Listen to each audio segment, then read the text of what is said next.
শেউল বিলোর লেখা সাইজ দিডে। জানতে চান টমি ও তার বাবার মধ্যে সম্পর্ক কেমন? টমি উইলহেম তার বাবার কাছে আসে ব্রেকফাস্ট করতে। ছেলে আর তার বাবার মধ্যে কথোপকথন থেকে অনুধাবন করা যায় টমির বাবা ডক্টর অ্যাডলার, যার সকল চিন্তা নিজেকে নিয়েই। টমি যে তার নিজের ছেলে এবং টমির ভালো মন্দ দেখার কোনো ইচ্ছে যেন নেই ডক্টর অ্যাডলারের মধ্যে। সারা জীবন অর্থ আর খ্যাতির পিছনে ছুটে নিজের ছেলেকে বোঝার ক্ষমতাটুকু নেই ডক্টর অ্যাডলারের মধ্যে। টমি একেবারেই তার বাবার কাছে আর্থিক সাহায্য চেয়েছে, কিন্তু তার বাবা প্রতিবারই তাকে শূন্য হাতে ফিরিয়ে দিয়েছে। অথচ সে ডাক্তার অ্যাডলার অন্য কোনো কারোর সামনে নিজেকে বড় প্রমাণ করার জন্য টমির বিভিন্ন অর্জনের মিথ্যা গল্প স্বাচ্ছন্দ্যে বলে বেরিয়েছে। এটাই হচ্ছে বাবা ছেলের মধ্যে সম্পর্ক। আচ্ছা, যাই হোক, এবার আসি অন্য কথায়।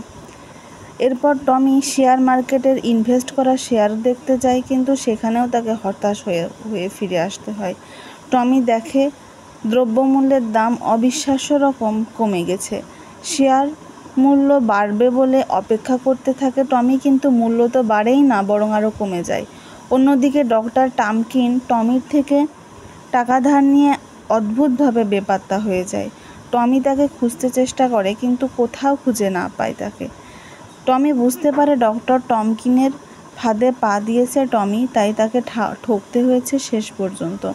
সব হারিয়ে টমি এখন নিঃস্ব। এই অবস্থায় শেষবারের জন্য টমি তার বাবার কাছে সাহায্য চায় বর্তমান পরিস্থিতি কাটিয়ে উঠবার জন্য, কিন্তু এবারেও টমির বাবা টমিকে উপেক্ষা করে। ডাক্তার অ্যাডলারের থেকে উপেক্ষিত হয়ে টমি বাসায় ফেরে কিছুক্ষণ পর ফোন আসে মার্গারেটের থেকে। মার্গারেট টাকা পাঠাবে বলে কিন্তু টমি নিরুপায়। মার্গারেটকে সব কিছু বলার পরও সে টমির প্রতি কোনো সহানুভূতি প্রদর্শন করে না। দেখি পরের পৃষ্ঠায় কি আছে। এরপর টমি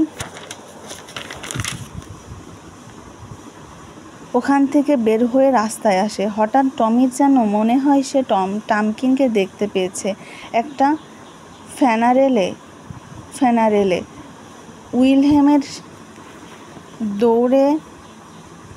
উইলহেম দৌড়ে যায় টামকিনকে ধরার জন্য, কিন্তু সেখানে গিয়ে টমি একজন মৃতদেহ ছাড়া আর কিছুই দেখতে পায় না। সম্পূর্ণভাবে মুষড়ে পড়ে টমি এবং অসহায়ত্বের কথা ভেবে কাঁদতে থাকে। সে তার নিজের ভুলগুলো সম্পর্কে অবগত হয়। টমির কান্নায় আশেপাশের মানুষ